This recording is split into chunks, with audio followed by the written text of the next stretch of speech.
Hello, and welcome to the Posers Podcast, the place where we skip the fluff, say the quiet parts out loud, and dig into what really matters. This is where photography, psychology, and business collide. I'm Jody, your host, and I'm bringing you my raw takes, hard wins, and a whole lot of unfiltered honesty about what it takes to build a photography business that actually connects and makes money.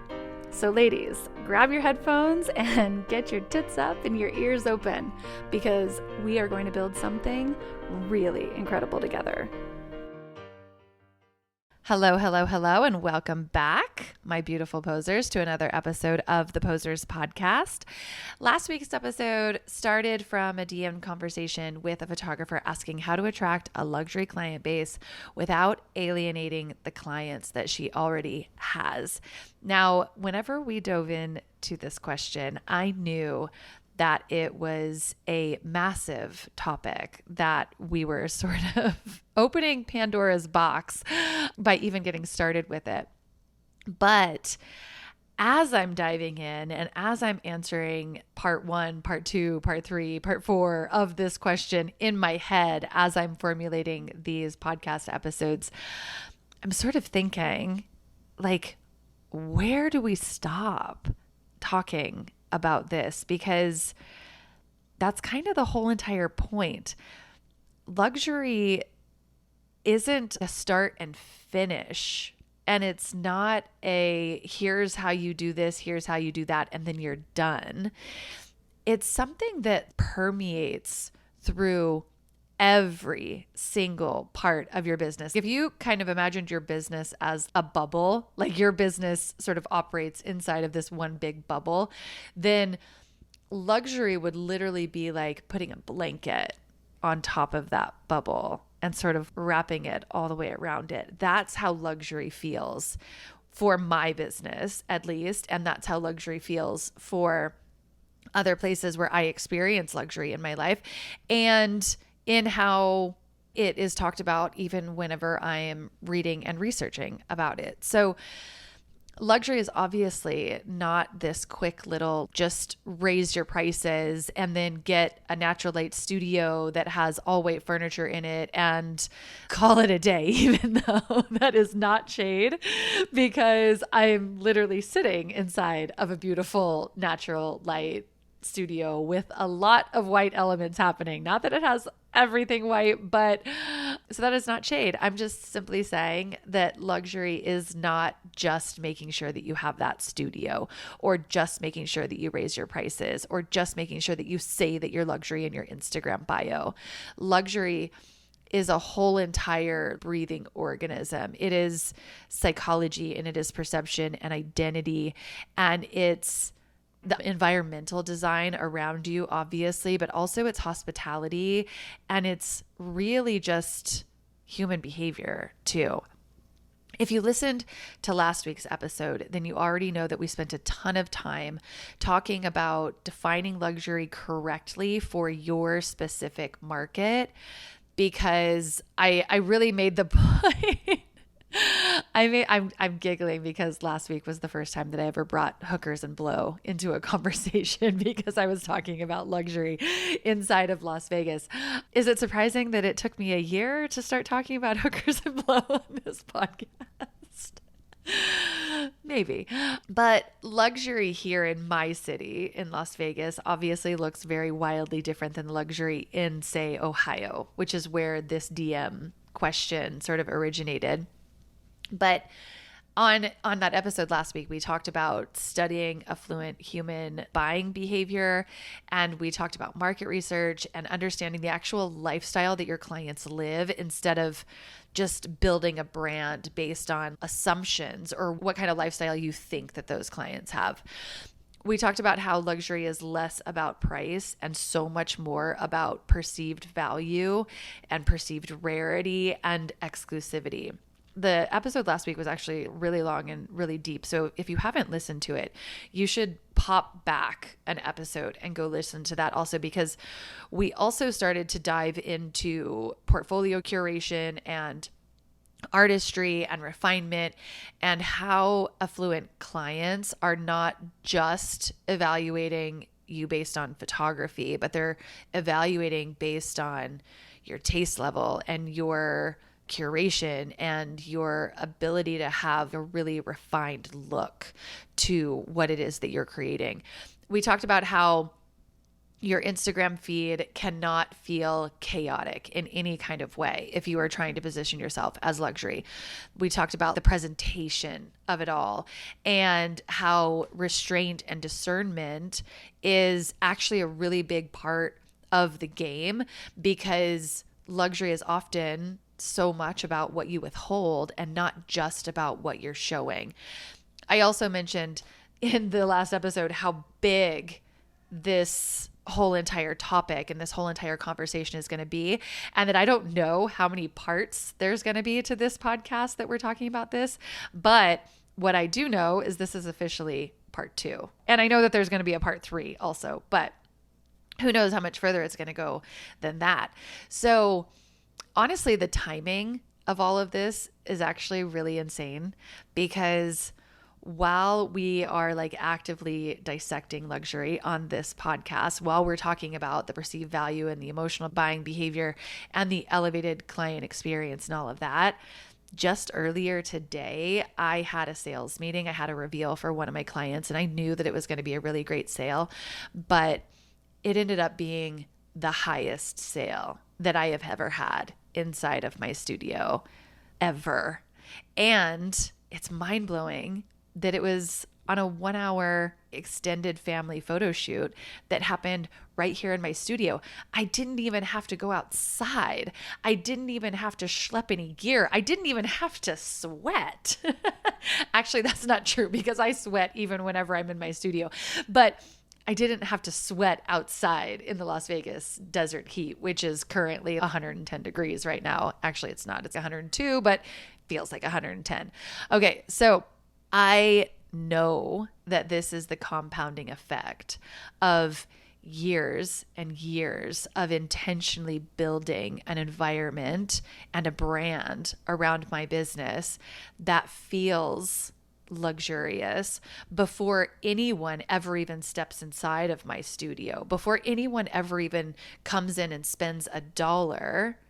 They know that they're going to have a really incredible and luxurious experience the minute that they step into my ecosystem, because luxury is not just one thing. It's not a font. It's not a logo. It's not saying the word luxury in your Instagram bio a few times.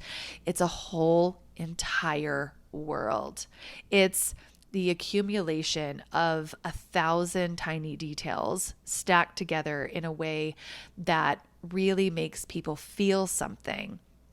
And one of the places where this gets underestimated is that sometimes photographers would maybe think that the style of the photos is what is the key point in luxury, or the fact that they have a studio is the key point in luxury, or simply the price tag of, oh, I'm expensive, then that's luxury, or even that you're full service, or that you have a client closet, or that you have a couple of things like that.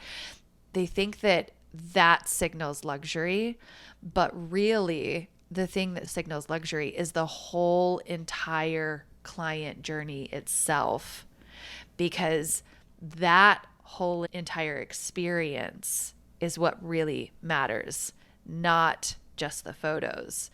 The pillar of luxury is this full service experience that they're going to have with you. But I think that where the misconception comes into play is that the full service journey is because you're offering products, because you're offering albums, because you're doing design service for framing, and then you're doing the install, that's the part. But that's not it. It is the whole entire client journey. Okay.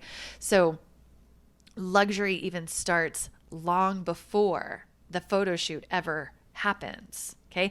It actually starts before someone ever inquires with you.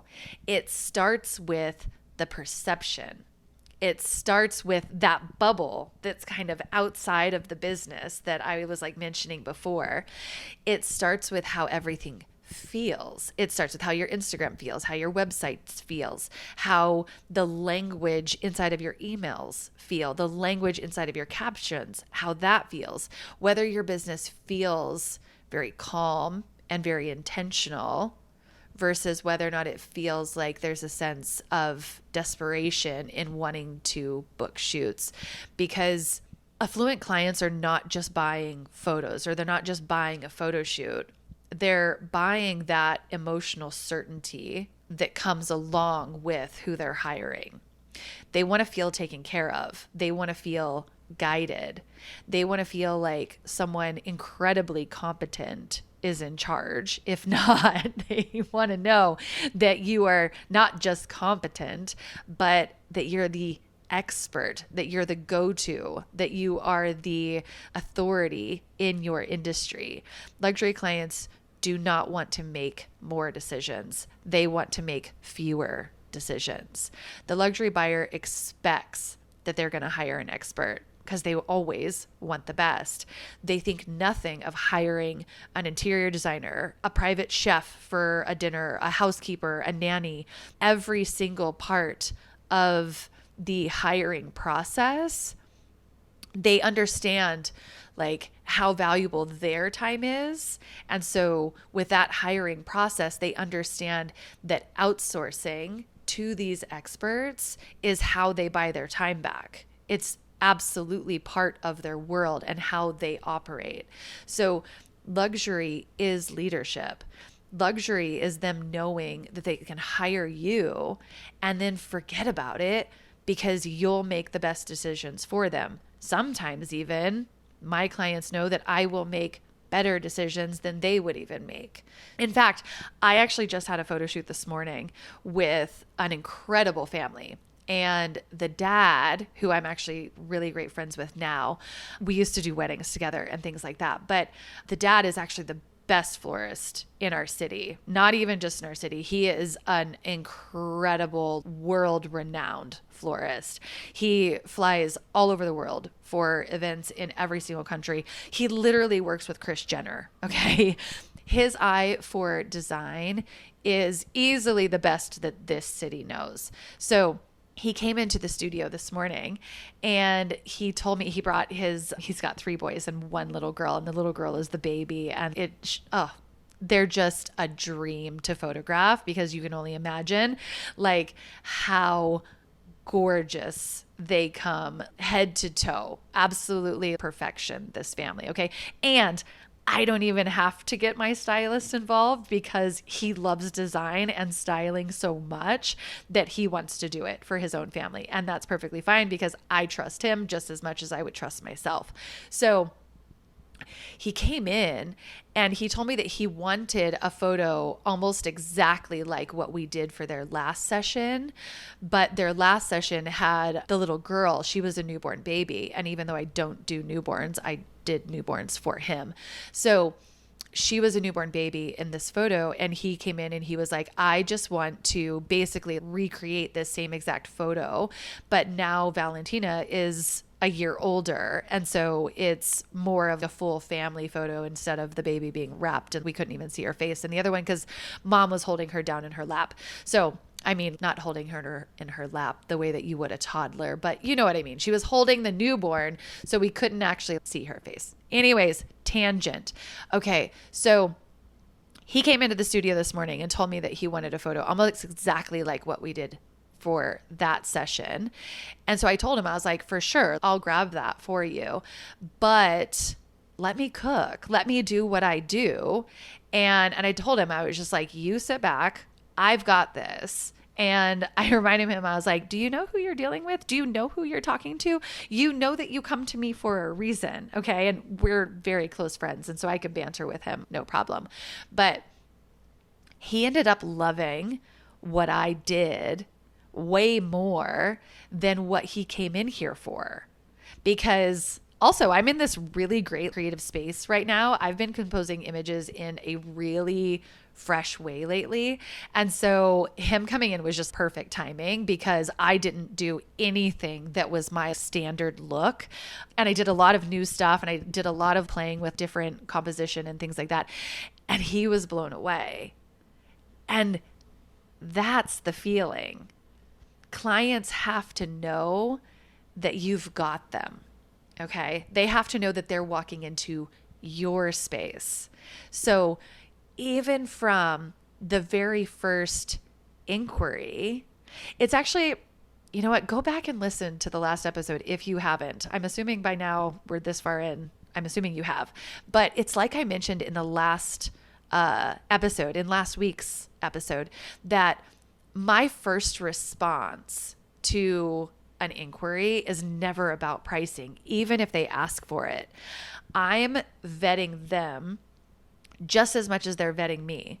And that energy is really apparent. I'm not popping off something with like all caps that is like, OMG, I die to work with you with 12 exclamation marks at the end. And I'm not sending a thesis that's touting off like all of the bells and whistles of my process and my client closet and that I'm a natural light photographer and that I've been shooting for 20 years and that, oh, I know my prices are expensive, but if you can't afford that right now, here's a list of other services that I'd gladly trade for instead. Have you guys seen that trend on social media? That is like, hey, if you can't afford me right now, here's a list of all of these other things that I'll take in trade for payment.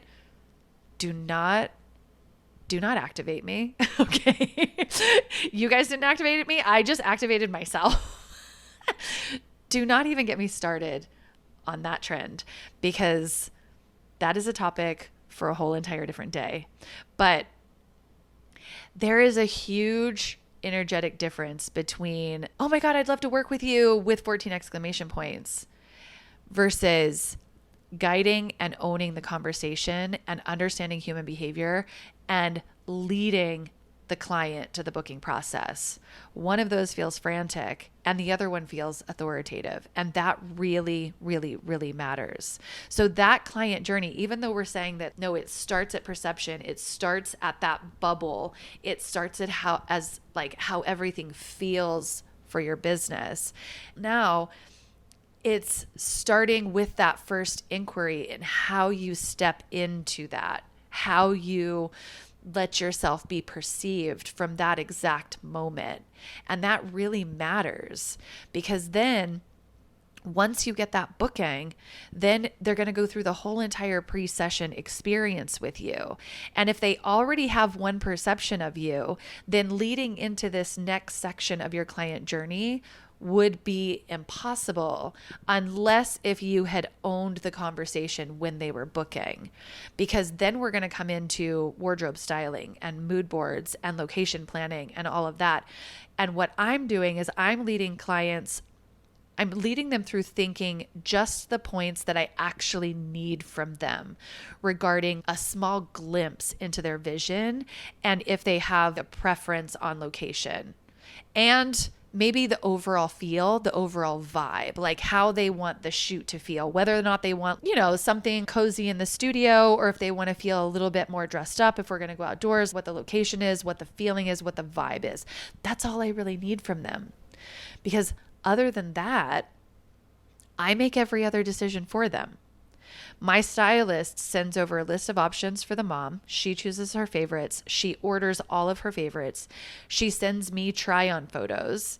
And then I was going to say she chooses the final look, but really she doesn't. She thinks that she's choosing the final look, but really I'm steering her into the decision that I want her to make. So I make these final choices. My stylist builds the rest of the wardrobe around her look, and then I approve that design. That gets sent over to the client. The client orders everything, and then they show up with every single detail styled down to the color of the dog's leash, if we have a dog, and whether or not we're like rocking a knee-high sock on the baby or not, or whether or not there's a black or a brown leather watch on dad. Okay. It is styled. It is curated. and then it's executed. I'm not just sending them suggestions, and I'm not just, showing up to the shoot, sort of crossing my fingers and hoping that they followed the style guide, because I'm pairing the depth that needs to come with the luxury experience with the execution of making it happen. And then I'm obviously making sure that everybody is on time, because timelines matter a ton. We all know this. The shoot is planned to the exact minute that hair and makeup is arriving and what time they are set to leave their house, down to the exact coordinates where they are supposed to meet me. Whenever they get there, there is a craft kitchen style setup just waiting as if they're walking onto a set. There's umbrellas, there's fans, there's chairs that are available for them for in between shooting breaks. Okay. Then we're on the shoot. My posing method is unrivaled. The photo shoot is an experience in and of itself. And then all of the communication afterwards is streamlined. So whenever your process feels organized and it feels dialed in and it feels like it's like a well-oiled machine, your clients never have to wonder what happens next. And that creates an emotional relief, an exhale, okay? And then also gratitude that they were able to pay someone to make that process not only as painless as possible, but actually highly enjoyable. And that they not only took photos, but they created a memory inside of the memories. That's luxury. And I want to make a quick point here too, that for the actual photo shoot itself, your energy becomes part of the product. Okay, I'm going to say that again really quick, because this one thing could literally change how you think about a photo shoot. Your energy becomes part of the product. Okay, so imagine this.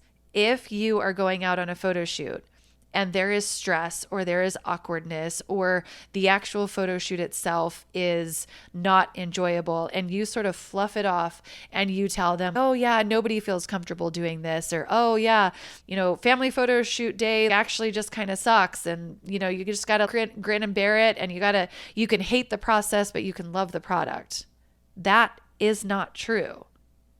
If you have a photo shoot and then you create photos for that client, and then that client takes those photos and puts them into an album, or they put them up onto their walls, every time they walk by those photos that are on their walls, they are going to think, God, that shoot was awful.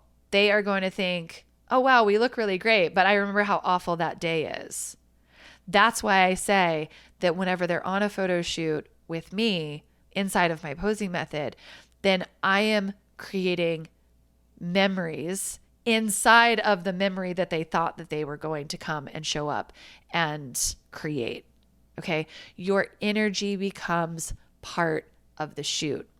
If you are stressed or awkward or not quite sure of yourself behind the camera, then your clients are going to feel that, and it's going to impact that environment and the environment of the product, because again, your energy becomes part of the product. But if you show up and you are grounded and you are directive and you are confident and you are warm and you're intentional, then they feel that too.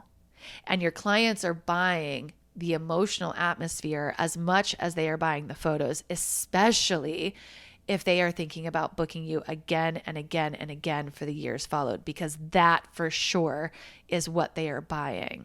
And honestly, this is why psychology matters so much in posing, but also so much in client interaction, because people remember how they felt in your presence, not just the images afterwards, but how they felt while they were making the images and while they were in your presence.